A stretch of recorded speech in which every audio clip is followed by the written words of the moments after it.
Okay, folks, a couple little technical glitches right there.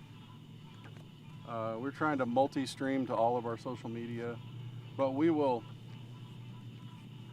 recording this to be able to put, there we go. As you can tell. Here you come off. And you shot me. I caught Dano.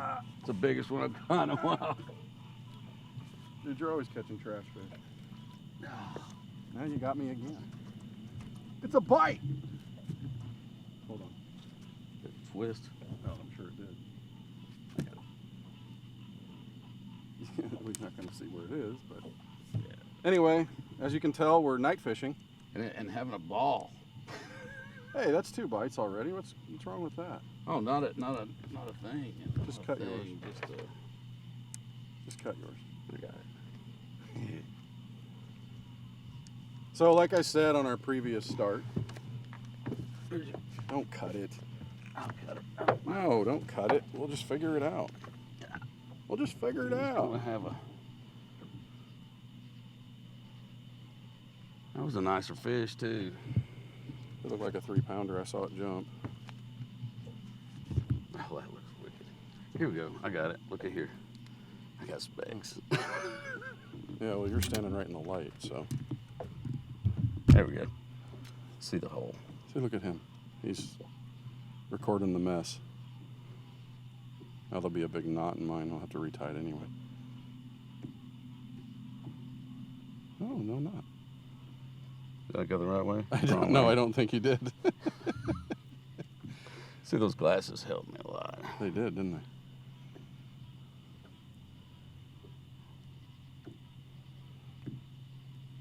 There we go. Hey, there we go. Anyway, like I said before when we tried to start, I gotta give our original producer and friend Michael Wildman the credit for the idea for this. Michael always thought we should do a Guntersville, well, a night fishing thing, but then it becomes pretty clear that you're going to come to Guntersville and you're going to fish with Tom, who's our Guntersville expert. And so we decided to do it. Tom's got a structure jig with a D-bomb on it. I've got a 10-inch V&M worm of Tom's because I was too distracted trying to get out the door this evening to go run into my shop and find my big worms. I think it'll work fine. And I also have a jig tied on. He's got a Carolina rig tied on. I don't know, we just kind of thought this might be fun. Blake's got the diffused light on us so you guys can see us at least. We don't have a black light set up. There seems to be a cigarette lighter adapter problem with my Well, I mean, panel here. myself, I'm not I'll set up a black light, Dano, but I'm not a big fan of fluorescent line. So I don't really. See, that was always one of my favorite things about night fishing was. Well, I totally agree. I enjoyed that as well, but I mean, just I think it became a hassle just changing it out and things like that. The stretch, but I just learned. Well, when you fish over here, you're really not fishing around trees that much and things like that, so you don't have to worry about where you cast other than the floating grass that we all deal with. That's just so cool to see that glow. Yeah, well, I agree. I like when the bats hit it. I think we need to talk to somebody about a night fluoro, I'll be honest with you. Oh, that would be nice. So we've had a couple of bites, poor execution, but a couple of bites. So we're fishing a ledge edge, and what Tom's described is we're looking for little holes in the grass. Tom, I'm looking at the forward facing, and I see fish suspended down on the bottom, off the edge of the ledge there. I see the grass edges that you're talking about, right on the edge of the ledge. There's just I see quite a few fish right there on the edge. But I see them down here. And those might be just grass strands. Well, one of the Now that I one look of at the things you're always looking for out here is obviously bait, and you're going to attract a lot of swing about You're going to attract a lot of other fish too. Your drum and things like that are maybe less desirable. Oh, you got a rattle. I got a little bead on there. But That's a heavy-tailed worm. it really is. It's a V&M. It's a 10.5-inch wild thing, V&M.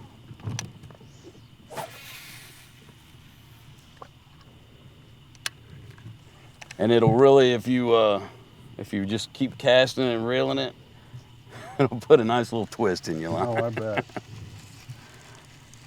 I'm more of a lift and throw guy. Me too. I think I got some of that suspended grass like you talked about. Oh yeah, there's plenty to catch up there, but seeing a little bit of movement out here in the water.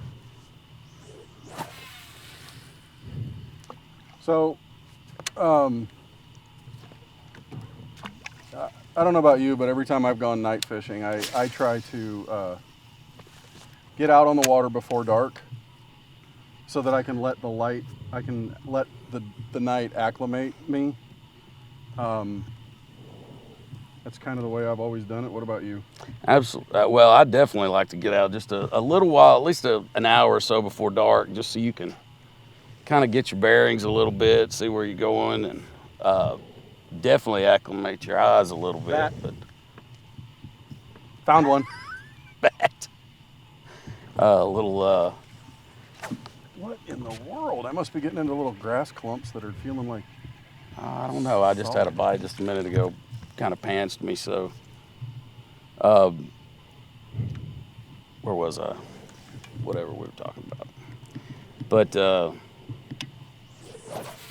I think all the bait here is certainly obviously a plus.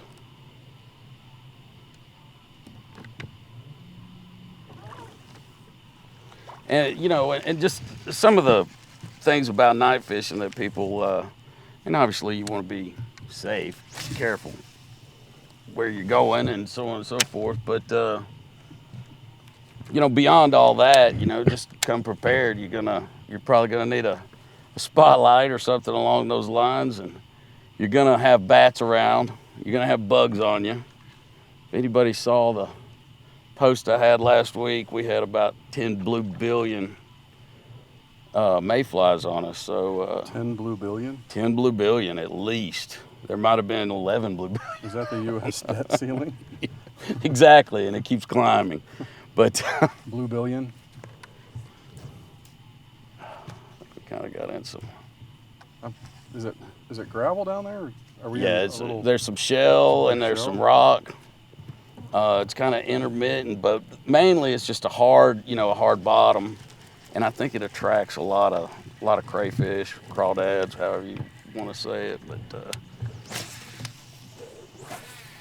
and these fish just are kind of roam around, sit in those holes and just wait for something to slide by. And when it does, they're fairly aggressive. I mean, saw that last bite I had was pretty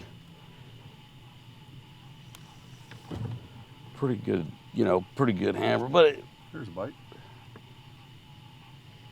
Get him again. He's on it. Get him. No way. Don't. And then it loaded up, son. Do you find the fish set up different on the ledges at night versus the day? When they're in a feeding mode, I really don't. They're going to be fairly aggressive, but you still gotta. I still think it comes in. It's just like it is during the daytime. You're gonna have feeding windows. Times where the fish are really gonna feed. And according to the solar lunar tables, I think it was somewhere around. There was one minor around 9 o'clock or something like that. So I mean, we ought to hit that. And I think that's a real important thing to definitely look at, especially if you're night fishing. Everybody likes to go with the full moon, but you know, just right around that full moon is when I like to go. Now we're seeing some activity on the surface here. Yeah, we are. You know what the best time to go fishing is? Anytime. Whenever you can get on the water. Whenever you can go. Yeah, I like that right there. Yeah, absolutely. Anytime you can go. I was at work at 6 this morning and 6 in the morning, police at my door. and left very abruptly to come out of here, so I was quite ready. So we've commandeered much of your day today with fishing report. No, I don't. I do not mind. I know you Anytime, I'd love to talk fishing. I know that. And but I think what I was getting at, we were talking a little bit. Oh, where's the fish? Oh, Popped it and dropped it. yeah, sure That's did. the same thing that happened to me. Although I felt like I mean, it he was really felt like he was on there for a second. Well, that's what I felt too. Yeah. Well, maybe mine was a bat. They'll fool you a little bit, but what I was saying was I have to get that bag of baits back there. You know, there's so many rules. You know, people say, oh, you got to do this, you got to do that, you got to have black light, you know, and all that kind of stuff. I don't know that that's yeah. Thank you, sir. I like the Get black that. light. It's fun. Let me grab those. But the truth is like we talked about, fluorocarbon line is such an advantage. And I don't think anybody makes a night fluorocarbon. I might need to call Brian over. You know, I don't don't either. I really don't. You know, it would be cool. It'd be great if you did have one. Well, no, if there's a marker that you could put on, like can you draw on it with a highlighter? Could you put dip and dye on it? Could you do something to make it a UV, or you know, like that Tight Lines UV baits? Even if you could just see, you know, I always like to see where it was going, you know, just between the rod and the water. That's what I'm saying. If you could just do, like, take your line and, you know, make a cast and go as you're reeling it in, then at least you'd have some marks, you know, Right. that you could trace. Because it is fun to see. What is that? Turned a circle right there. Striper? It turned a circle. I don't know, Jason Voorhees. Get in the water. I don't know. There's some big critters out here in the lake. Big old alligator. We don't have any bull sharks or anything, but we've got some big critters out there.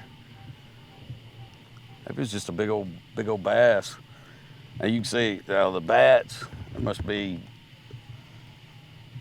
not a blue billion, but quite a few of them. They're flying around getting their bugs. Yeah, you feel them hit your line, and you just kind of, you know, they kind of flutter through your fishing line, and you just gotta understand that sometimes they're not as it's not a bite. It's not as hard. You know, you don't get that crisp pop. Yeah. Like those two just flew through.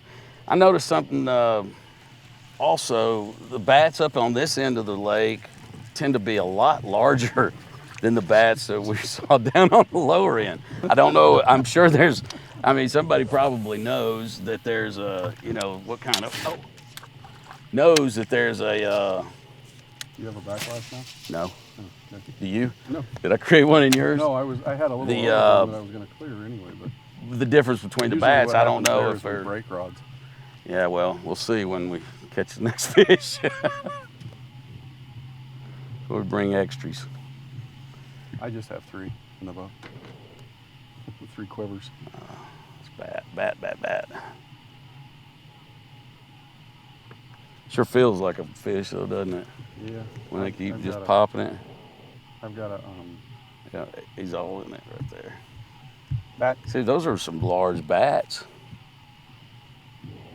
Dracula. Those are like osprey bats or something. I think that was a bat that just hit my line right there. There's like 20 of them right here. Oh, That's it's funny. unbelievable. There's Can so you many. see those in the camera, Blake? Nope. No? You can't see all these.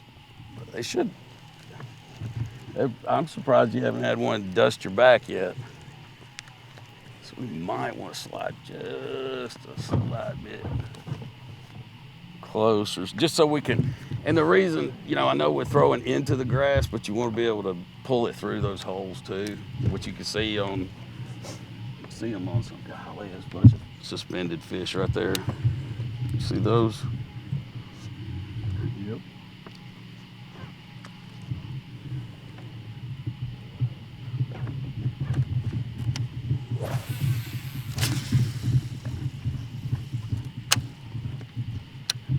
It's just all over the place. Yeah, they are. That's funny. Ever use a frog or topwater at night?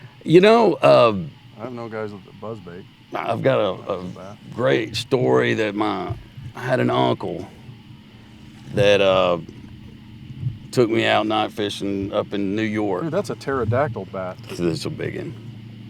And we got out in a canoe, and all we had Zebco 33s and tied on some jitterbugs. And we hung them off the side of the canoe, and we just talked, and he paddled. I was probably 8 years old, and it was just amazing because all you could hear is that blub, blub, blub, blub back there, and then all of a sudden, katoosh, and caught these just, massive smallmouth, or at least they were huge to me at the time, So, and I've thrown a good bit of topwater at night, but to me, I think I actually saw like an Orlando Wilson or show like that was done on Guntersville. It might have even been Roland Martin. That was another bat. That was throwing black buzzbaits at night on Guntersville. And remember, boy, they caught the devil out of them. But I have not thrown a lot of. And like I said, I keep going down this path about all the rules about night fishing, and I probably either don't follow any of them or break them all. But I'm almost as simple as I am. I think I'm in a patch grass. Almost as simple at night as I am during the daytime. I don't change a lot of baits up. I try to stay pretty consistent with one thing if I think it's, if I got confidence in it. And I just think that,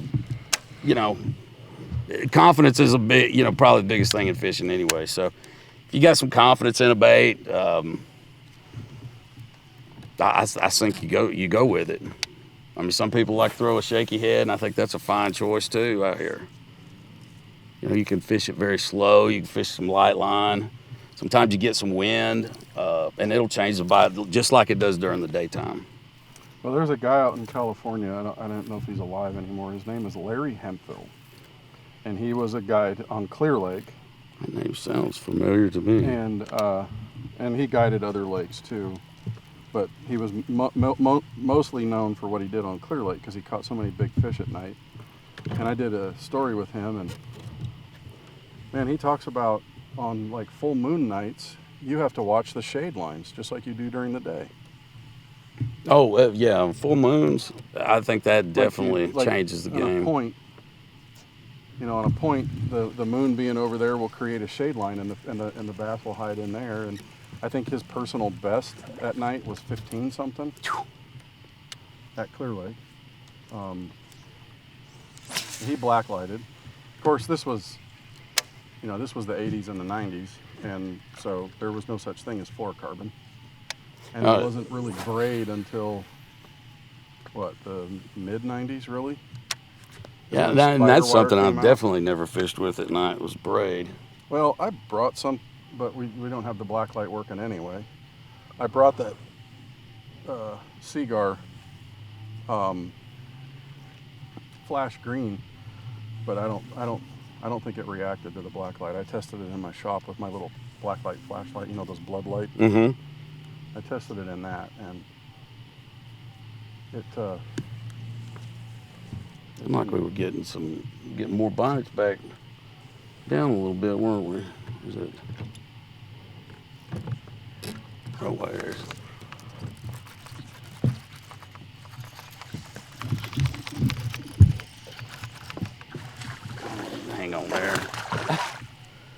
Quick release. I don't like you. Do not like me. I'm gonna go to the jig. I would go to the jig.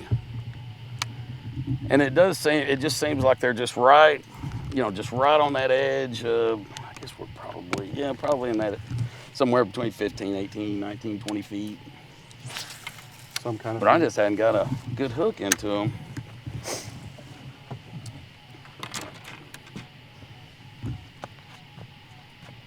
I don't think that fish was as big as he looked with the rod man.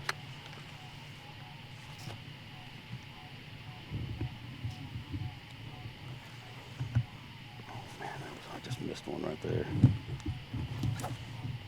Might have been a bat. Boom, boom. Why am I reeling that back in? It's a jig. Such an idiot. What a It maroon. may have pulled off the hook. What a maroon. Yeah, that was it just said something about, and then got 2-3 bites right there in a row. Say that more often. I think we got bites better. Doink. So these bats that are flying around, I know they're hitting our line quite a bit, but I think I'm in a patch of grass here. And so standing here and I'm trying to explain to Jennifer how they're never going to hit us. And so I held my rod up like that, and dang, if a bat didn't fly right into my fishing rod. She said, well, that just blew that theory, didn't you? Yeah, you're a liar. Right? Tom, what rod length and action are you using? This one happens to be, this is a 7.6. You got him? Oh, you got a stud. That's pretty good. It just loaded up. That's good when they do that. He ain't going in circles, is he? He's shaking his head.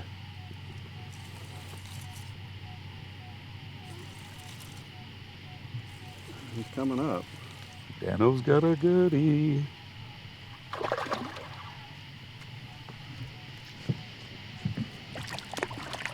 Oh, It's a decent Look little, at it's you. a spot.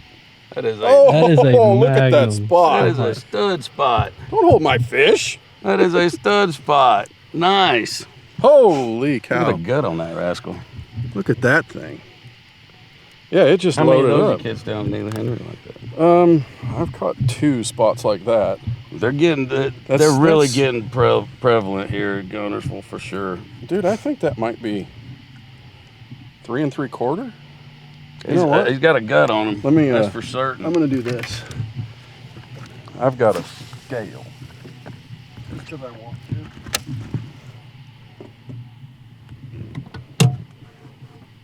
I think that jig is definitely the deal. I mean, it's a time for these crawdads to not only be the color that they are, but to be out in this deeper water, deeper grass. That thing is a chunk. That is a football specimen right there.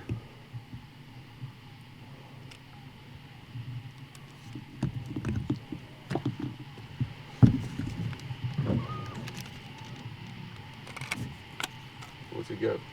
I'm weighing him right now. 302. That's not bad right there. 3 pounds of fun is all I can say. Look at that. Didn't know you had to come guns and catch spots. Check that thing out. That is fun, Tom. Excellent. I didn't feel the bite. It just got heavy. And I actually was kind of picking it up to... The last couple of bites, they feel like they were kind of trying to take it away from other fish. So maybe that's a good sign that we've got some, some active fish that are in the same area. So. That was on that custom football jig that an old friend of mine gave me years ago. I was gonna say, where did you get that? And but it has the Chunky D. Like I've always said, the Chunky D was John will tell you that he spent a lot of time working on that. And I've said this to John. I know I was the inspiration of it because it's thick in the middle with great legs.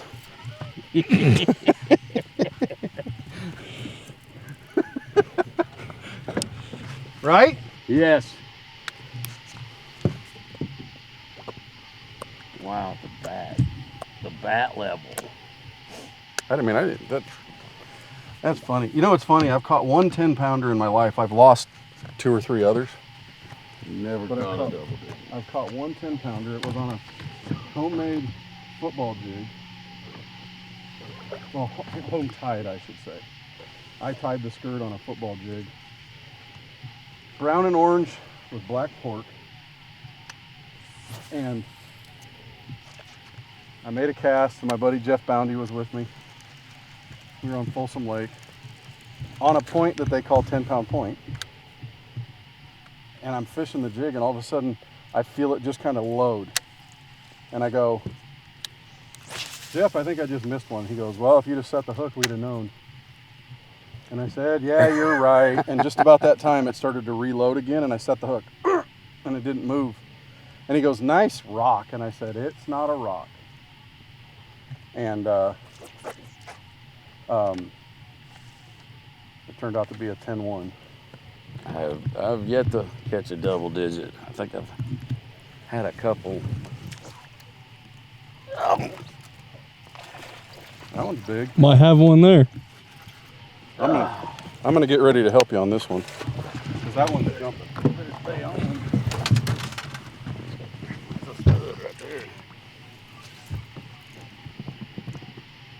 So here he comes. Oh my goodness, look at that! Yeah, boy! Oh, that is a donkey. Give me your mouth, baby, come on.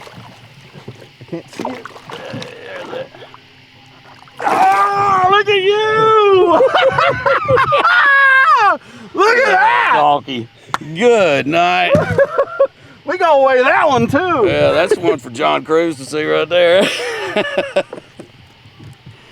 Oh man, that is a good one. I'm gonna say it's at least a 6. Yeah. Huh. Here. Oh, look at that bug-eyed bugger. Oh yeah, she's looking good.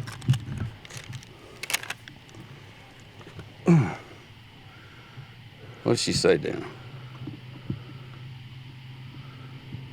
Still calculating. 6'10". Boom! Pose with that thing, Bubba. That's a nice fish. Look at there. There you go, guys. Night fishing at Guntersville. That's what we're talking about right there. We got a 3+ spot and a 6'10" largemouth. Look at that. I mean, Dude, so that thing is thick. it's what you Look at find the out here. shoulders on that thing. Go ahead and let her. Look at that. Soaking wet. You're wet. They splashed me, the camera, the whole 9 yards. Oh, wow. We got that hero shot on that one. Here she goes. Yeah, buddy. That is the Awesome. biggest fish caught on Bucks Island Live right there. There we go. Love it. I Love know it. we've had a 5+. Matt caught a 5+, but that's the biggest fish that's been caught on Bucks Island Live. Well, you know, I wish I could take all the credit, but I think Guntersville is just a special place. I think we know that. All right, show us what you're using. Yeah, you can see I've marked out the other color. Had to reuse a bag, but it's just throwing a green pumpkin D-bomb and pairing it up with a 3/4 ounce Strike King structure head. I like the green pumpkin head, and it's just a fish catcher. I think it definitely mimics a crawdad, but from spring through winter, I throw this bait, and of course I've got some buckshot colors that I've got from Bucks Island, and then also green pumpkin being my favorite. But that's about the only color I really use. So it's just as you can see, it's a fish catcher. Man, that one grabbed it and took it like it meant something, you know? I had to post. There's people on here watching. Ed Redding said Toadzilla. Will Dearman, good fish. Mike Pate, that's a good one. Israel, nice fish, brother. Ed Redding, great camera work. Oh, look at you. Look at you. Yeah, right, brother. Rick Smith, good job. I had to say, oh, yeah, boy. Look at there. See, now you want to, now you see why you end up staying out so late, because you just start having fun and you just don't want to go in. I love when Jennifer goes, and that's the one time she definitely never complains, is when we pull in the house at 4 o'clock in the morning. Because it's not hot, got a nice little breeze, and anytime you can catch good fish, you know, it's a lot of fun. Bait fuel, dude, I believe in this stuff. It's one of those things, I've just seen weird stuff with it. Kind of like the hydrowave. Yeah. And there's people that don't believe in the and I get it. It's a little weird, but man, when I first got it, I'd go down. I remember one time I was actually filming a video for church. I was doing a fishing seminar at church, and we were doing a promo video, and I had Christina in the boat to film. And I went to this. We didn't have a lot of time on this day, and I went to this one spot on the lake that I always could catch one. And it was the dam down the riprap. Mm-hmm. And I went one whole stretch and halfway back, and there was another. Hey, we got a double. Oh my God, I got a big one. Got a double. Look at this. Quick released. Well, if I can keep a hook in them, there you go. Now that one's a largemouth. I think mine was too. He just come right off the edge, but I don't think he was quite a keeper. Ow! You hurt my little finger. He gave himself a Now headache. he hurt his head. He gave himself a headache. Come on, I'll get you. I'll get you. Don't jump just because you're mad. Just because you're mad, don't. Now you're gonna get slime all over me. Stop. It's not.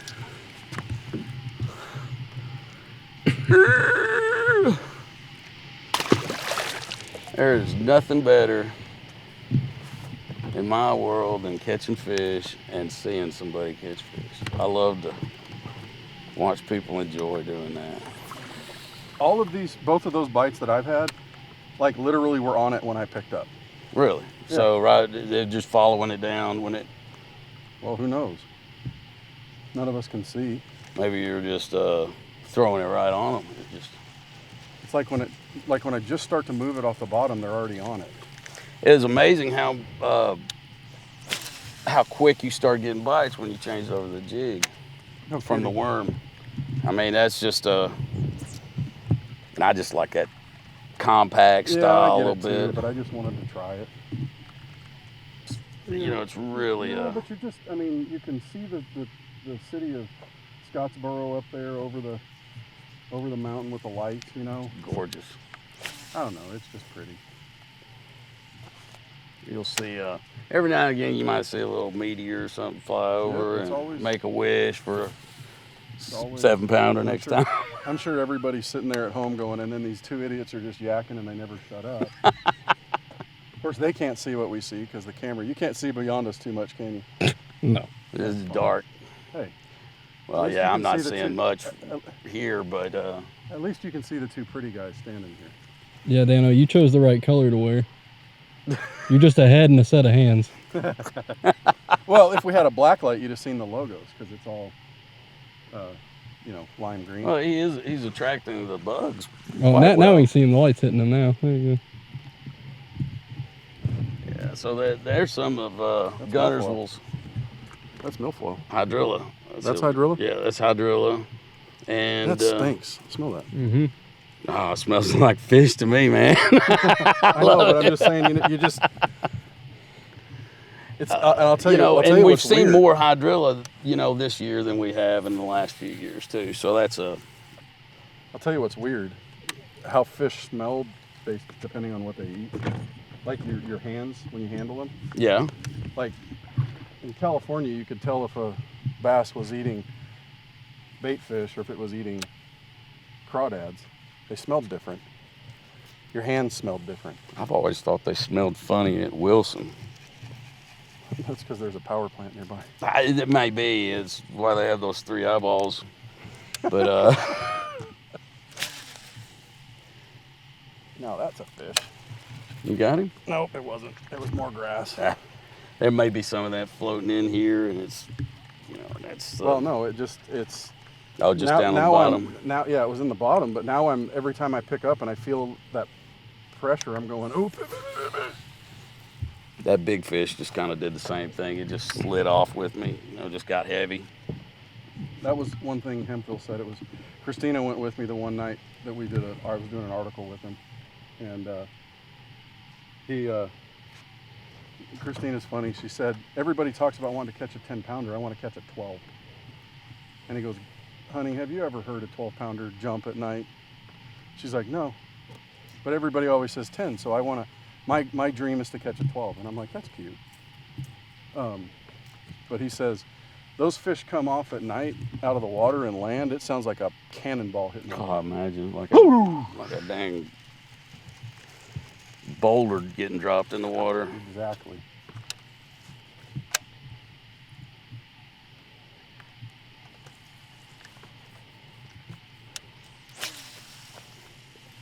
There's 1 or 2 bugs around. Just a couple. It always amazes me how the bats get going and then they just stop. Oh, I know. They just quit.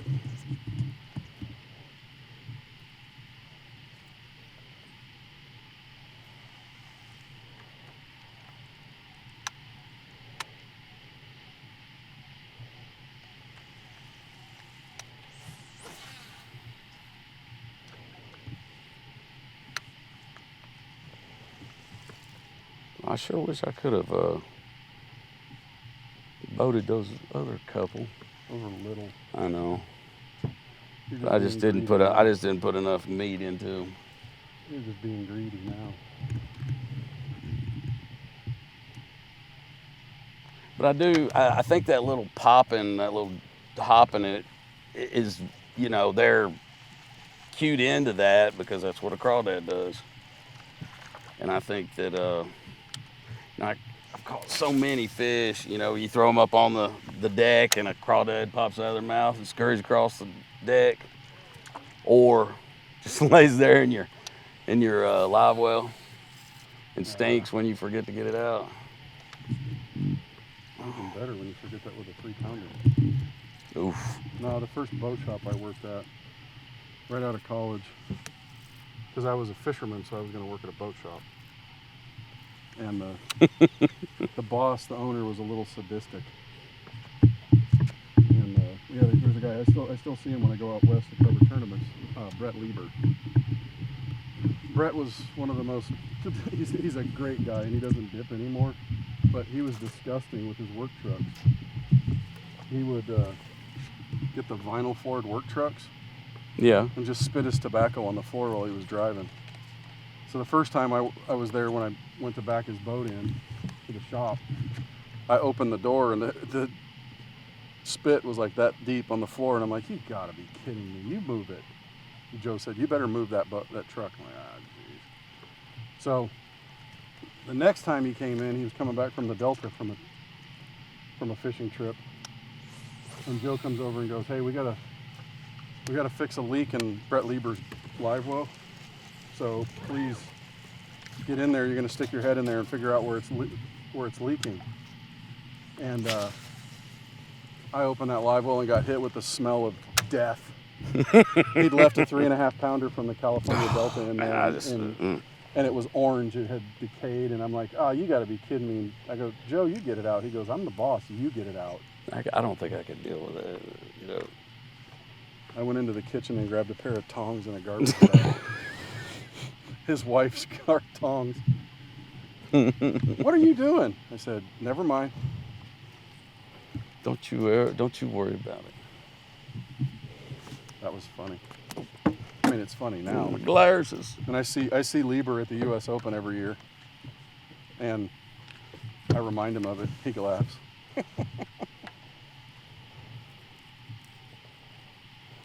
Trying to pop some, get that bug off my face. Whacked your glasses. Yeah. We hit another little flurry here in a minute. Yeah, I know. That's Yeah, another it thing. seems at like night. we come into them and then like we both get bites and then you kind of drift through them again, you know? That was another thing I remembered at night was the bite periods. Like you said, 9 Yeah. o'clock was. 9 o'clock. Did you get a little protein? Yeah. As my dad would say, he won't eat much.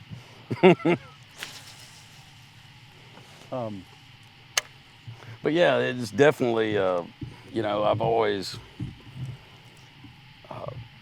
you know, fished like that. And you know, when I tournament fish, I fish to the last second. Yeah. You know, I just always think that you just never know. You hear too many stories, or maybe it's happened to you where you catch that big fish on the last cast, or.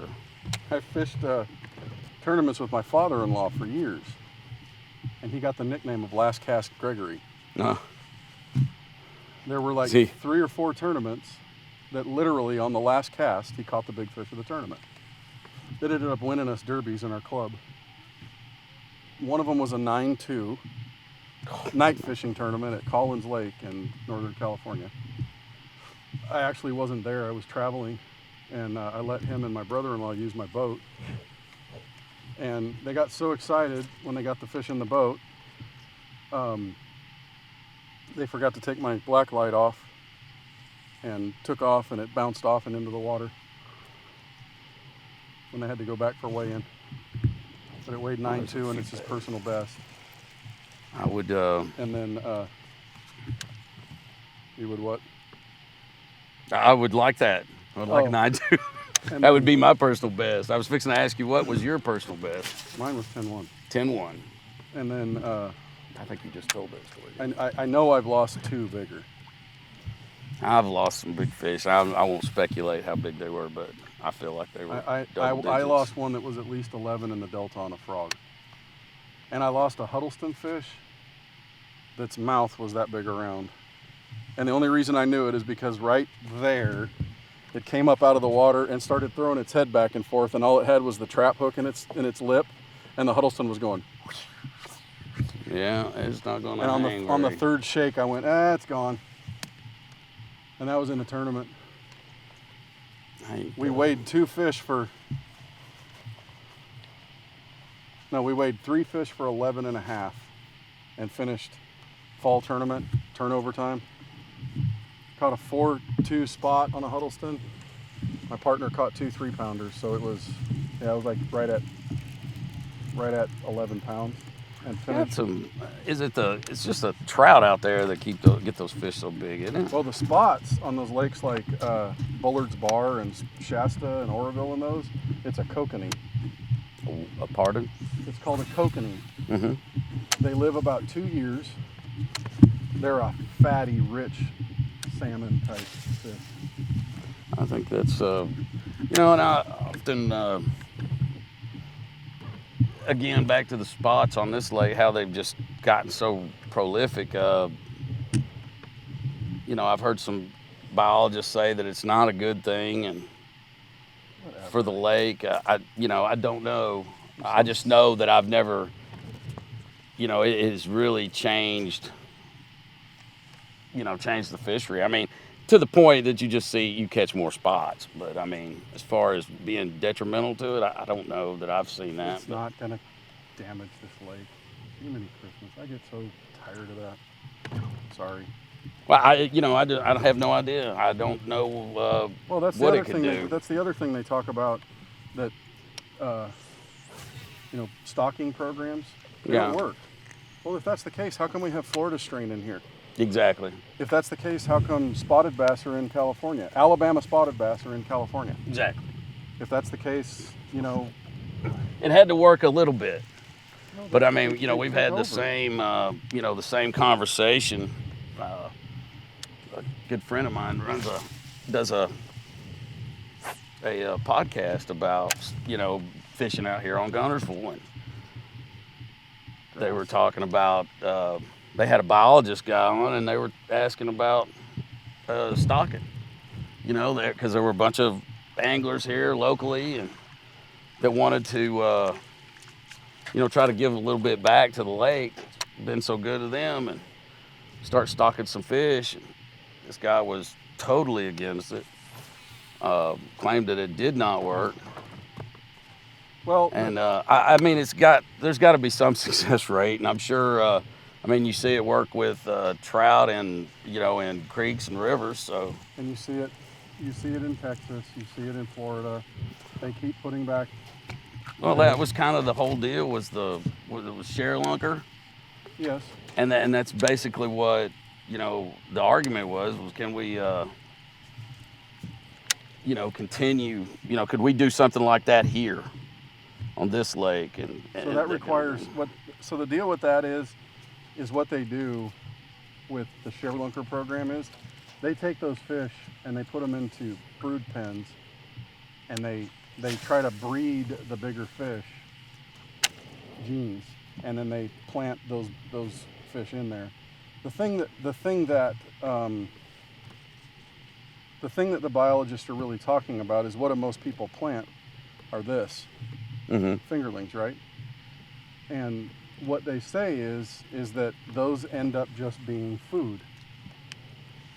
So basically, stocking fish costs you around $1 a pound. Right.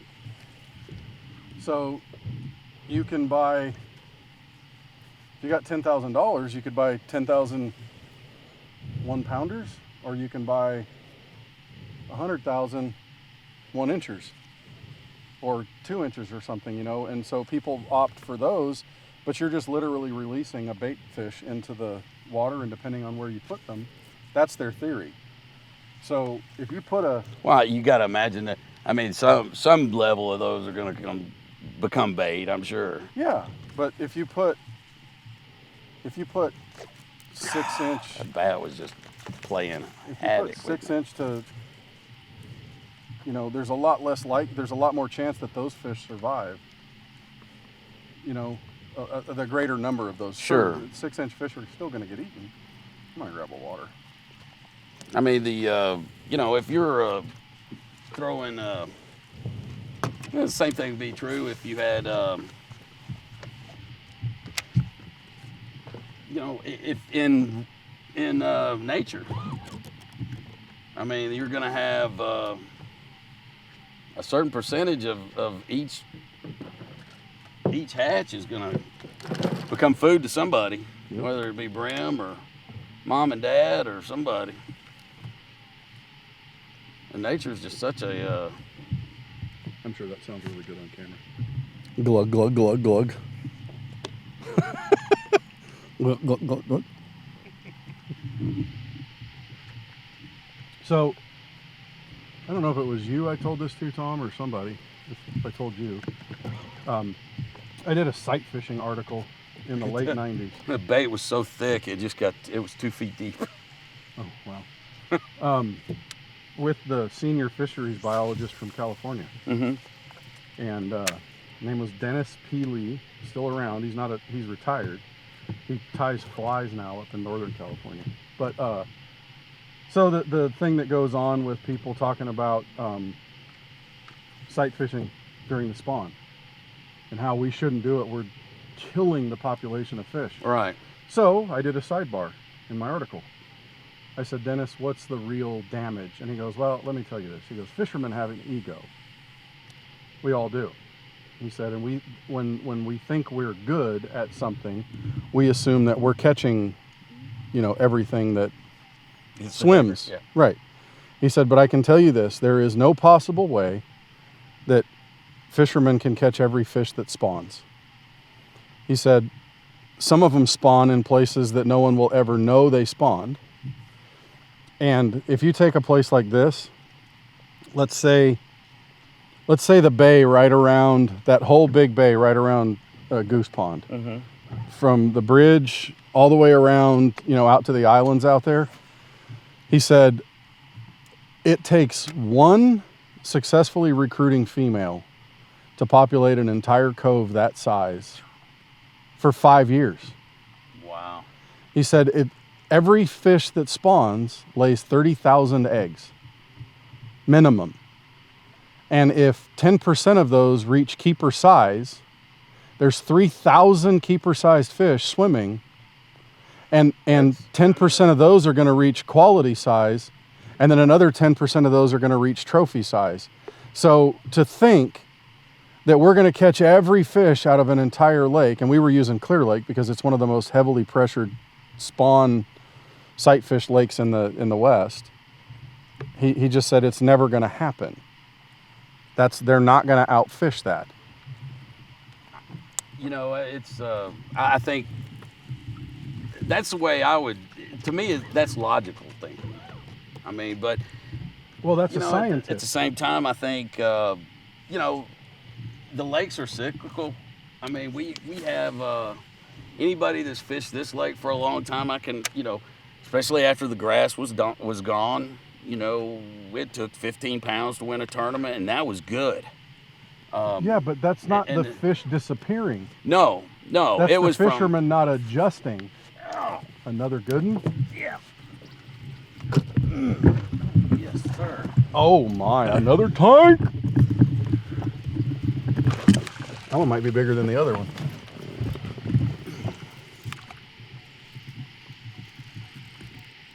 Here she comes. Oh my Bigger than the god. other one. Biggie. See your mouth. Get it. Nope. Come here, girl. Come here. No, come on, girl. No, she's not bigger. She's not as heavy, but She's a fatty. she's a good one. She's a fatty. She's Oh, choke that thing. 4 1/4. She's light. Yeah, she's thin. Well, she got a pretty good gut on her. Yeah, but she's slender. That other one had a shoulder on her. I love catching fish, guys. Everything's are just, that is the way. Got her.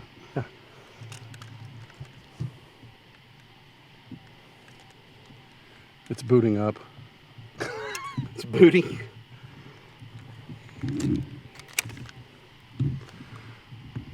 I don't know, maybe 5.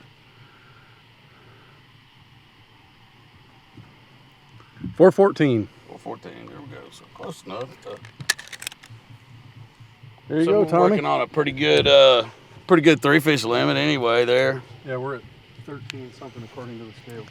1410. 1410. And then you caught the other 2, so we're at 16 pounds, 17 pounds. She said, here, take one last little splash before you go.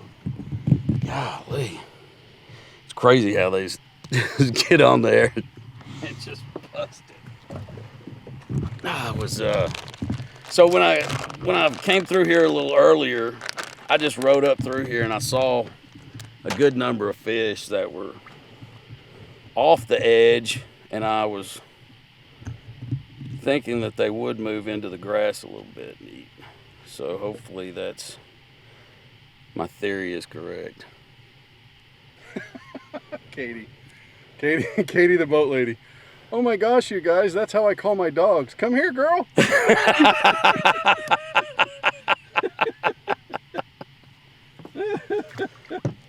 That's funny stuff right there.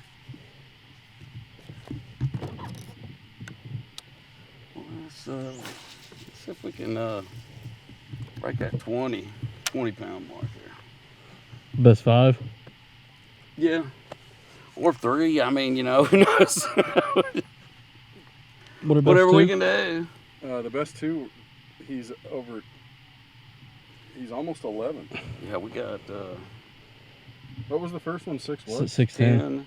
610 and 414. So you're at You're at 11 and a half. 6.5 and 5. Yeah, 11 and a half. Um, And then I had a 3 what? 3.2. that spot, man, that spot was pretty though. And then your first couple were, just well, I had another 2-pounder, right? At largemouth. mm-hmm. So we're at 16 something there. We're at 18 and a half. I'd take it. Oh, absolutely. Take that, take that, take that. Especially in an hour. Yeah. You know, and I wish it was always easy, but it never is easy, but it sure is fun. I mean, you can see there's just big fish right here just coming up on that bait and everything right at the edge. You can see this big rascal right there.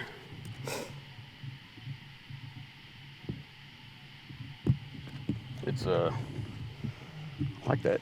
I like that Garmin.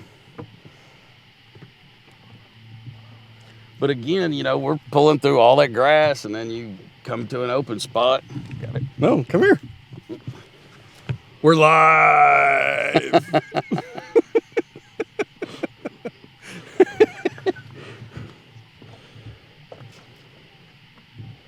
But I have to thank you guys for asking me to come out. I mean, like I said, there's nothing more than look at this bait. Look at the amount of bait that's here. That's what these. I think that the bait keeps them around, but I still think that they feed on a lot of crawdads. I think there's a little bit more protein in that. Calcium too. Yeah. Like to get.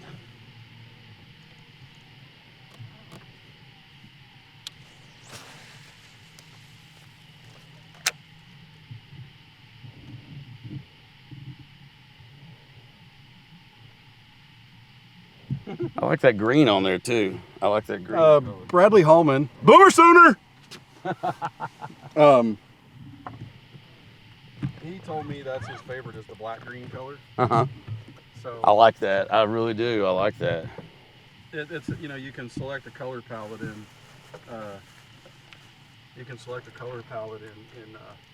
Garmin. And do you run your lithium batteries? Yes. On these? I have a 120 or a 105 amp hour impulse lithium for the cranker, Mm-hmm. and I have the two 36 amp hour. I tell you that little piece of advice that you guys gave me down there at Bucks really helped me out a lot. I went to a 16 volt impulse for just my electronics, and of course C-clear wire and harness and all of that stuff, and it's amazing. That's a grass mat. But I highly recommend lithium batteries and definitely I like the Impulse. I like Battleborn. I mean, I run both, but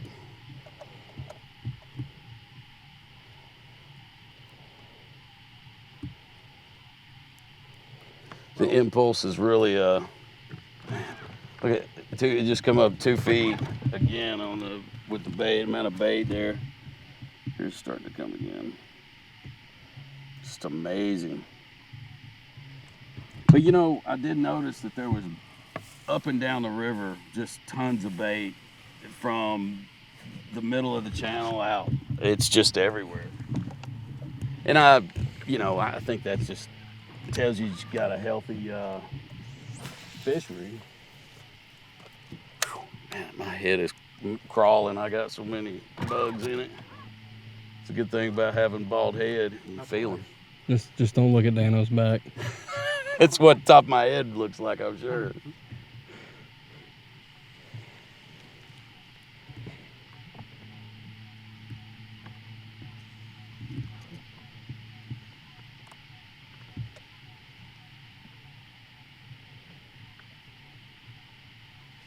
And what a beautiful night. We got a nice little moon.